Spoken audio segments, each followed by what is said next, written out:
Not a lot of people understand how serious we are about saving this planet. I'm dead serious. Imagine building a $1 billion company from scratch only to give it all away. That's exactly what Yvon Chouinard, the founder of Patagonia, did. But why would someone let go of such an empire? This is the story of Patagonia's extraordinary journey and the bold decision that stunned the business world. Yvon Chouinard didn't set out to create a global brand. In the 1950s, he was a dirtbag climber living out of his car, forging his own climbing gear to save money. What started as a passion for the outdoors soon turned into a business when other climbers noticed his high quality tools. These weren't just tools, they were solutions crafted by someone who deeply understood the challenges of the sport.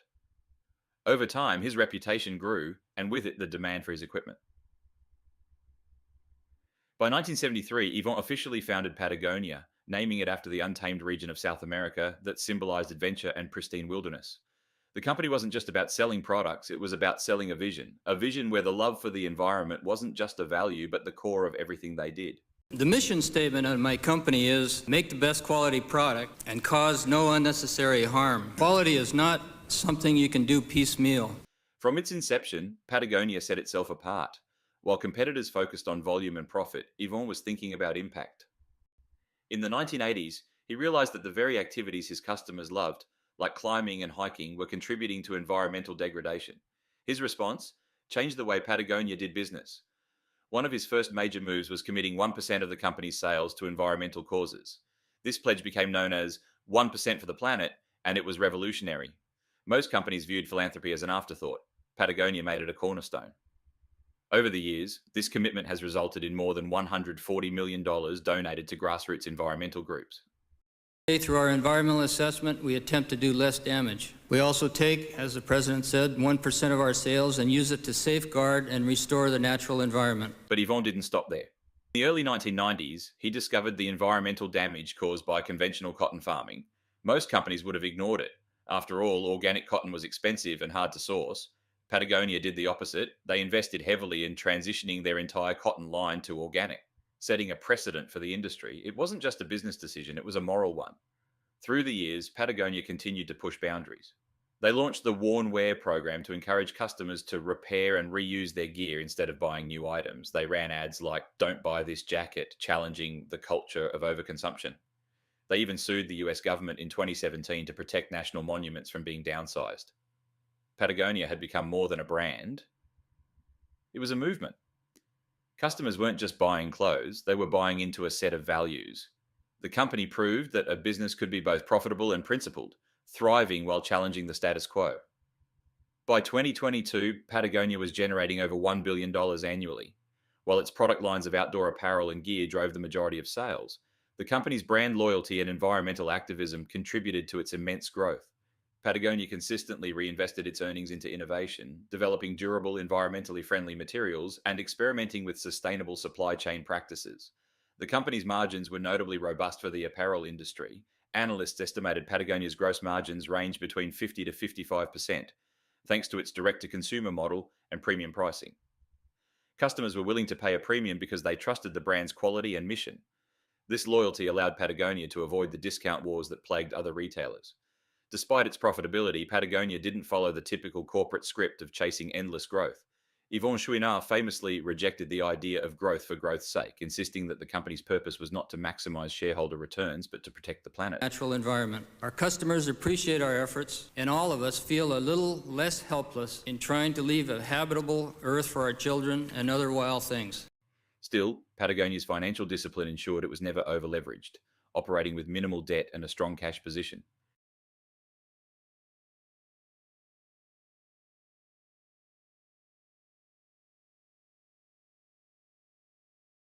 In 2022, Yvon Chouinard announced a radical decision. Patagonia would no longer be a privately owned company in the traditional sense. Instead, he and his family had transferred all ownership to two newly created entities, the Patagonia Purpose Trust and the Holdfast Collective.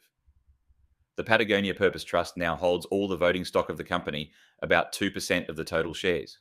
Its sole purpose is to ensure that the company continues to operate in line with its founding principles. Meanwhile, the Holdfast Collective owns the remaining 98% of non-voting stock. This non-profit organization is tasked with using Patagonia's profits to combat climate change and protect nature. To put this in perspective, Patagonia's annual profits are estimated at approximately $100 million. This means that every year, instead of paying out dividends to traditional shareholders, the company directs its earnings to environmental initiatives. Over a decade, this could translate to $1 billion invested in climate action and conservation efforts. The message was clear. Earth is now Patagonia's only shareholder. This move was unprecedented. Companies often tout their commitment to the environment, but few are willing to put their money where their mouth is.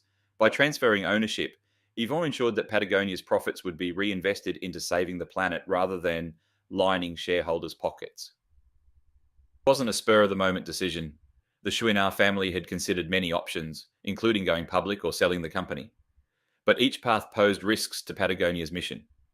Going public could have subjected the company to pressures from investors demanding higher profits at the expense of sustainability. Selling the company might have led to leadership that didn't share Patagonia's values.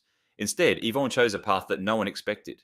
He essentially rewrote the playbook for corporate responsibility, proving that businesses don't have to be driven solely by profit.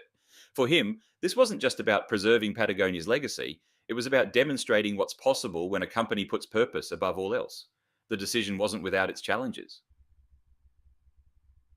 Critics questioned whether other companies could replicate this model, arguing that Patagonia's success relied on Yvon's unique vision. Skeptics wondered if Patagonia's leadership could maintain its values over time, and yet the move set a new benchmark for what it means to be a purpose-driven business. Patagonia's financial transparency and discipline also played a critical role in enabling this transition. The company consistently avoided reckless expansion, allowing it to maintain healthy operating margins. It showed that businesses could grow responsibly, investing in both their mission and their financial health. Imagine a world where every company reinvests its profits into solving the biggest problems we face. Imagine CEOs prioritizing the planet over Wall Street. Patagonia isn't just telling us this is possible, it's showing us how.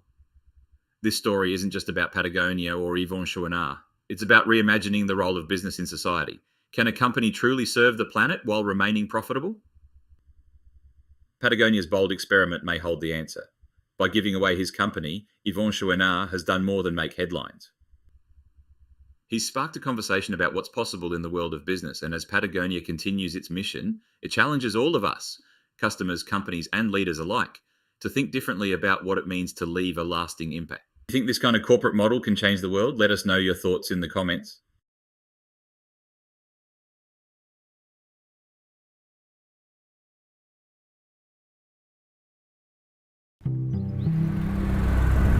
If the first 50 years were an experiment, to prove that a business could be responsible and successful.